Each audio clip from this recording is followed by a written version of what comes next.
So I guess what I'm doing here, talking about things and sharing it with you, is unlike other probably life coach, motivational speakers, or whatever they like to call themselves. Unlike them, because they try to create a frenzy and get your blood pumping and get you all excited. But you will know if you have ever attended those sessions or looked at those videos and spent some time with those videos, you will see what one common thing is, that it is like fast food. So what you consume, you get a big kick and you get a very big high. But 2 days later, probably 2 weeks later, it doesn't have the same effect on you. And probably the total audience that person has addressed till that time, very few of them latched on or really practiced on. What I'm driving at is that unless you do not understand your own mind of how you process things, which is what I am interested in, I can't tell you how you process things. There is something for you to discover. That is something for me to help you discover. But you must understand this, that if you do not understand how you are processing things differently from the others, so the same lecture, same information, same video, same motivational speaker may not create that impact on you as the other person. While you're there in that audience and while you're watching that video, you're getting pumped and you're getting really this thing.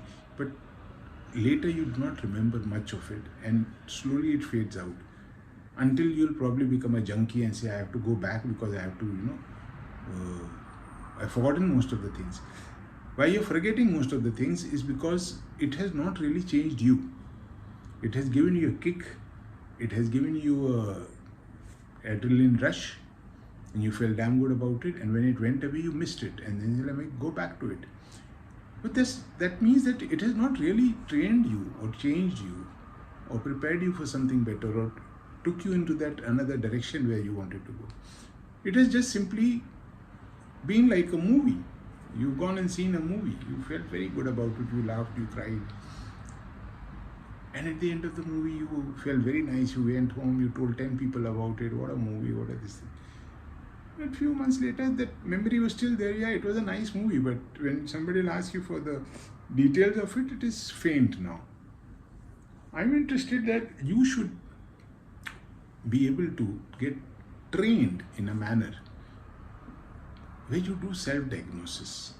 I cannot do your diagnosis. Nobody can. There will be therapists who will make you speak and make you speak and make you speak, and you're speaking and articulating how you feel is a self-discovery, and they do very little except they know how to guide you into self-discovery. But you will realize with the therapist also, most of the talking you are doing. They are probably nudging you in the right direction. They're trained to do that. I am interested that you start understanding why my mind works how it works. And nobody else can do that for you, believe it. You learn the tools, small things, which you start practicing.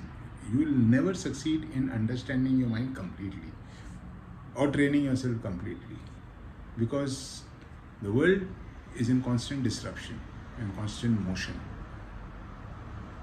So every day you have to think of a new way. There is no one formula, one lesson which you can take, keep it and say, okay, done. I'm done. I've learned it and all. No. Even the best universities in the world, what it teaches you, when you go out in the real world, things are moving in such a pace that you have to keep upgrading whatever you learned from the best university in the world.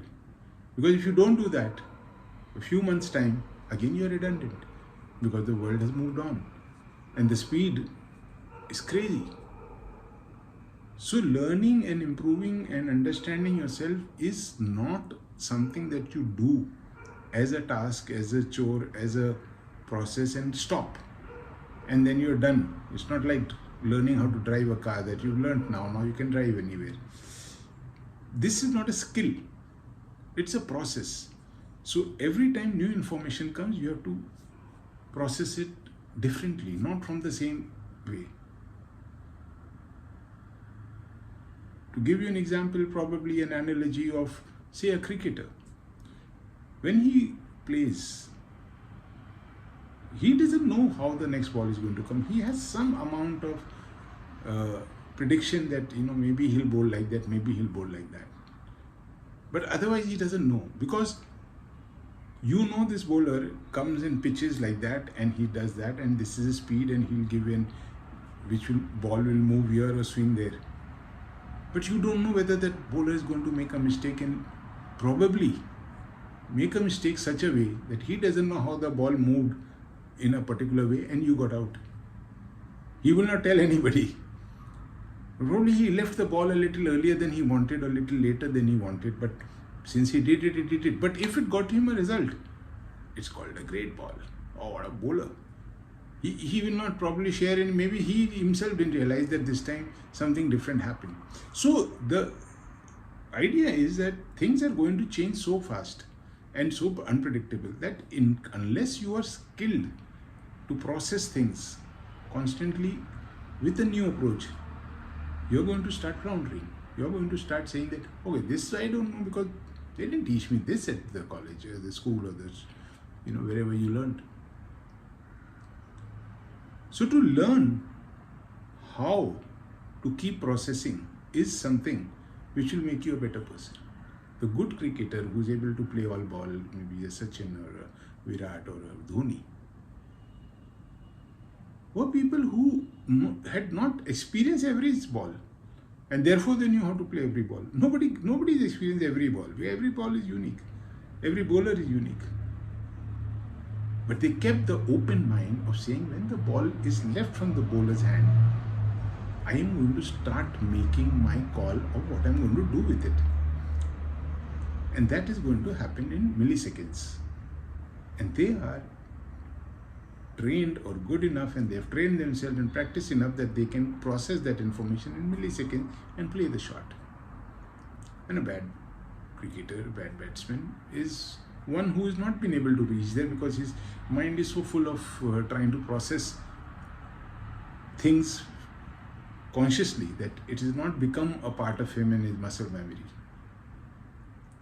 So to learn how to process information, and as processes change and new disruptions come, how to again process it. So you need to know the basic formula of processing things, of questioning things, understanding things, accepting things.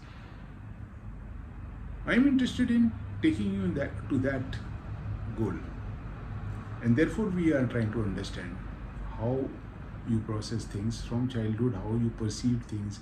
Your perceptions were built, they became filters, and they made you start thinking in a particular way, and now you're processing all information based on that. But you might want to stop and start thinking that, am I going to continue in the similar fashion, or am I going to start understanding what I'm doing, how I'm doing? That is a self-training which goes on, and it will go on for life. So that one of the things that we need to understand, and it's a word which comes along in many contexts, everything, is the tolerance. The tolerance of a person, not a social tolerance, we can discuss that, but simply you're getting upset, panic, anxiety, everything is got to do with it, got to do with the fact that how you are tolerating things, processing things, and then by the process, the reaction that comes out of you is because of the tolerance level you have, which I focus more on the threshold level you have. The tolerance is a broader term, but the threshold. So to give you an example, analogy, that some people may eat a chili and start jumping up and down and create a lot of drama and want some of this thing. Some people will eat the same chili and maybe feel as hot in the mouth and sting in the mouth, but they may not react in the same way. They'll be more calm and collected. They will have that pain, and their eyes will start watering when they'll go and try to reach for some solution. So there are two different reactions. These reactions are based on the tolerance level So one is the tolerance level to this chili. Your tolerance level to the chili cannot change. You cannot change it. How you react to that is something in your hand. The threshold is there. So because the chili is really, really hot, the two people showing different reaction doesn't mean one person is better at eating chili. His threshold level is higher. He's feeling the same amount of chili. He's feeling the same amount of sting. But since his threshold level is higher, he will not break till that level is reached. This person's threshold level is low and he's broken. Now, who sets this threshold level? How does it get set? Of course, as you grow up and as a child and you are growing, uh, you are crying. Sometimes you're shouting. You're, you know, throwing tantrums as a child, and you are gauging about how people are going to react to you. And you make a fuss and you want a toy and you start crying and banging your head on the ground, or banging your head. And you get the thing and you learn that okay, this is how I get stuff and all. That is how we learn everything, and that is how also pain and things, other things, tolerance changes, threshold levels changes. But you can control your threshold level is something you have to start accepting. First you accept that, then you're able to control it. If you do not accept that and you dismiss it and saying no, it cannot be controlled, I eat a chili, I can't take it, so you will not even think that I should proceed on it to try to learn how to this thing. So to take it further, the analogy of the chili. So that person who creates a lot of drama and shouts and screams, and he wants something immediately, and he'll take water and milk and sugar and chocolate and all, trying to put the fire out in his mouth. Suppose I take that person, I tie him up in a chair, and now I feed him that same chili. What will happen? So it's easy to guess that since he is tied up, there's nothing he can do. He will start scream and all the same level.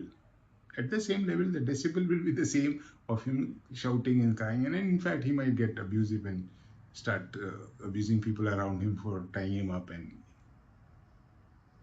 what will happen after 2 minutes? He may get tired of shouting and screaming. What will happen to his mouth? Did that chili, what is worse the chili can do to him? Except that it's stinging, and he's got tears in his eyes, and he's absolutely in pain. There's no doubt about that. But the pain level threshold is created by him. So now, since he's tied up and now he's got this chili, after a few minutes, the stinging will subside. The fire in his mouth will become cooler. He'll stop shouting and screaming. And probably after a few minutes more, depending on what threshold level still he has, everything will go away. He will stop feeling the heat. He'll stop feeling the sting and the chilliness. What happened? We did not provide any solution. And he still healed, or he became normal. So there are 2 points. One, when he starts getting the sting the first time he eats the chili, and then he gets normal. Somewhere in between this is the threshold of reaction. And earlier, without being tied up, he chose a point. This is where I react. But when he was unable to react the fashion he likes to react, he didn't react, and he still reached the destination of cooling down and not feeling the sting. So we have established that the threshold was created by the person. And when you look at your thresholds of anything, from chili and regular things, we will move on to moods where you cannot tolerate another person. You have a very low threshold of, tolerating or, talking to people, or just simply accepting other thoughts and all that. You may have a lower threshold. Those things are also in your control. There's something you need to start understanding, which brings in a large personality change. Examine your thresholds in situations, especially situations which are unsavory and you like to change things about that. And then practice that I will have a higher threshold. I'm not saying it'll go away. I'm not saying you stop reacting or don't never get angry when people do this to you or never this thing. But if you start, if you suppose realize that it takes me 5 minutes to get upset with somebody, or there are certain words which trigger me, and those words spoken mean I lose it and I will jump it. And your practice is of saying that I'm like, very uh, old example I can give you where people have told you that when you get angry, you want to abuse someone or you want to hit someone or you want to do something drastic, count till 10. And if you still feel like doing it, then count to 10 again. So, why did they do that? And why did that? In fact, it also worked in a lot of cases. Because what you're doing by counting to 10 is increasing your threshold level. You reach the threshold and you are about to do something, and then this comes in your mind, count till 10, and you believe it, and you start counting to 10. What that counting of 10 is doing is making you delay your reaction, meaning your threshold is getting increased. And you're therefore controlling your threshold and you're improving it. And the areas which are troublesome and which are getting you into problems because your threshold is low on tolerating people, negotiating with people, behaving with people, simply. So those things, when your threshold level is being controlled by you and governed by you, moderated by you, your overall personality improves. And believe me, when you start doing this and when you start increasing your threshold in one area, whether it is the food analogy or whether it is pain, uh, but once your threshold starts increasing and you practice increasing and you learn how to delay it, the areas you're not working on still starts improving because now your personality has now attained the delay, the technique of delay, technique of increasing the threshold. So it is not just going to help you in one area where you are consciously thinking of delaying your threshold. It overall personality, your thresholds improve. Some by a lot of factors, some by a little factor, depending on how severe you are in whichever point. Your relationships can improve, your negotiating powers can improve, your ability to deal with people and interact with people improves. A lot of time you are not able to continue in a probably a group discussion with certain set of people and all because you start getting impatient with them, which is again a tolerance issue. Your impatience is also a threshold that at this stage I give it up, and then you can improve it. We need to improve it irrespective of whether we want to will continue spending time with the person. You may still walk away, but not for the same reason. So if there is a situation where your reaction comes out, which is obviously when we are talking about improving threshold level, is reactions which are more aggressive, violent, or you know dramatic. So when you want to soften it and reduce it, it elevates your entire personality. It helps you to walk away from there without getting agitated instead of walking away from somewhere getting agitated. It helps you to stop a conversation or not react to a situation in a much calmer way rather than trying in an agitated way and then trying to get hold of it. Now you are more calm and collected. You will not continue. You may still have the same point where you'll get out of that thing, but you are still calm. You are still collected. Your recovery is better. Your ability to bounce back into your routine after a situation is much better because you have learned to deal with your reaction.